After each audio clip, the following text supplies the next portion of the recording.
Hopefully you've been working on your major and minor pentatonic scales.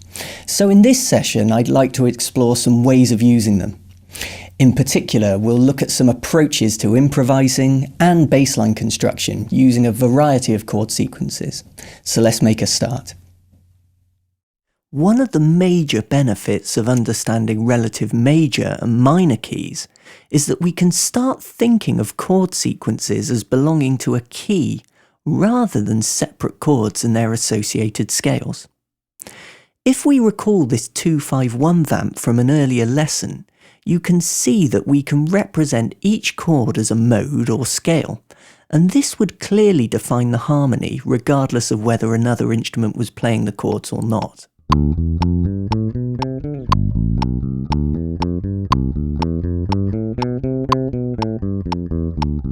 But importantly for us, we know that this particular 2-5-1 is in the key of C major, not only due to the sequence cadencing towards the tonic chord of C major 7th, but also due to the fact that all of the chords were created using notes from the C major scale. In music, we use the word diatonic to describe different musical elements such as melody, harmony, or, as we're looking at now, chord sequences that are derived from the notes of a key. So this is a word well worth remembering. Now, by thinking of this 4-bar vamp in the key of C major, we can quite easily use our pentatonic scales to improvise a melodic idea that will fit with the chord sequence. As it's in the key of C major, we could use either C major pentatonic or A minor pentatonic. Just remember that both scales use the same notes.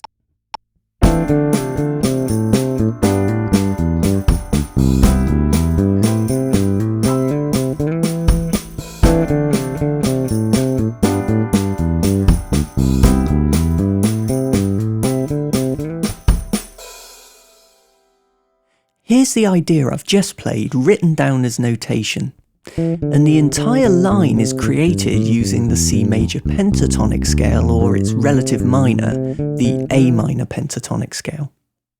Obviously, I was improvising there and playing something above the chord sequence, and in all honesty it would be quite rare for an idea like this to be an actual bass line to a song.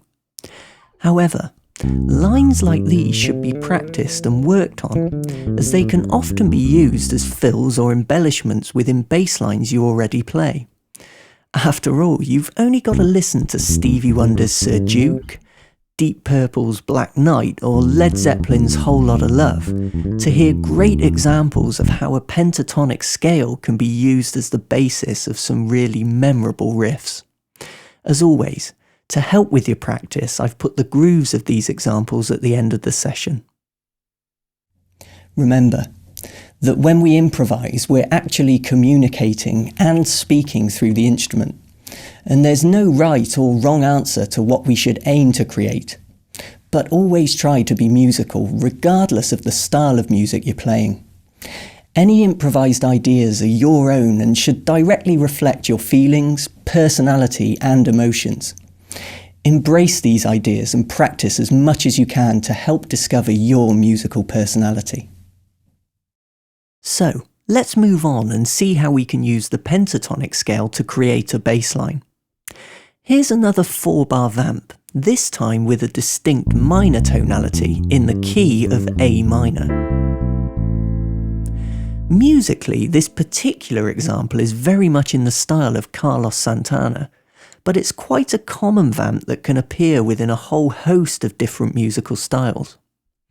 As you can see, it moves between minor 7th chords that change every bar, the A minor 7th going up a 4th to D minor 7th, and so on. To construct a bass line to support these chords, I'm going to use the A minor pentatonic scale. Once again, we'd use this scale as the example is in the key of A minor, and the A minor pentatonic scale contains all the notes needed to support both the A minor 7th and D minor 7th chords. Okay, here's the notation for the exercise.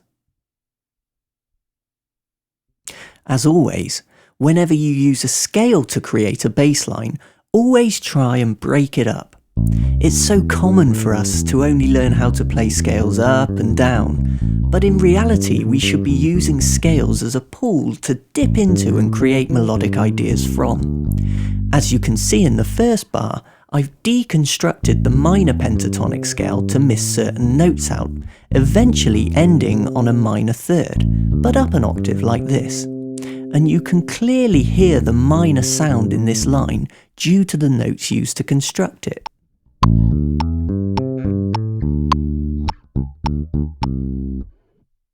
A nice feature of this line is where we anticipate the change of chord to the D minor 7th into the second bar.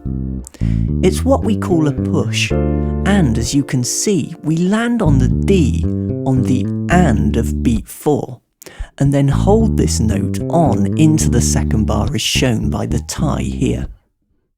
I then use the notes of D and C, which of course are contained within our A minor pentatonic scale, to represent the sound of a D minor 7th chord like this. So here's the line in its entirety played at tempo along with just a click. Play along with me and try and impart the line with some life and personality and allow the whole line to flow. Okay, after 4, 1, 2, 3, 4.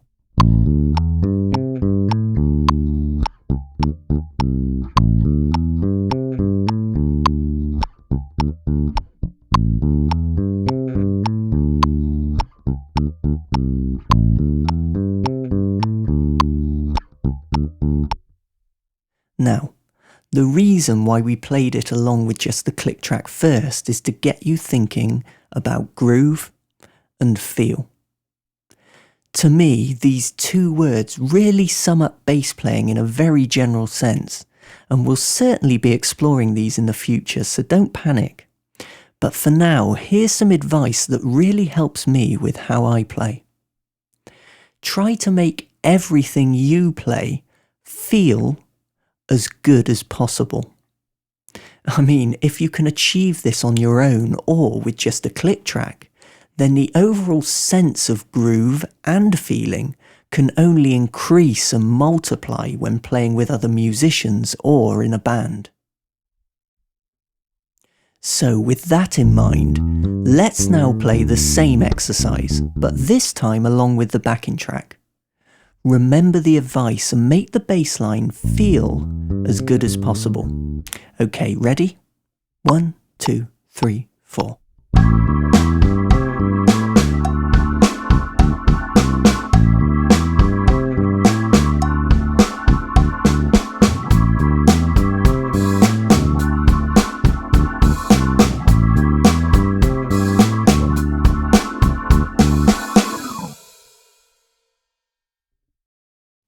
Please, run with the advice and ideas from this session and work on your groove and feeling in everything you play, from a single note to an entire song.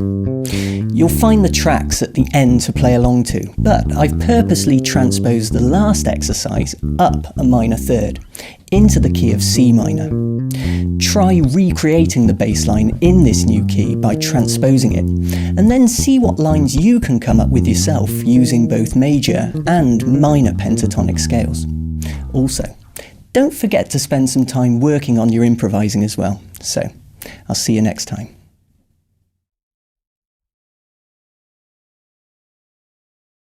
One, 2, 3, 4.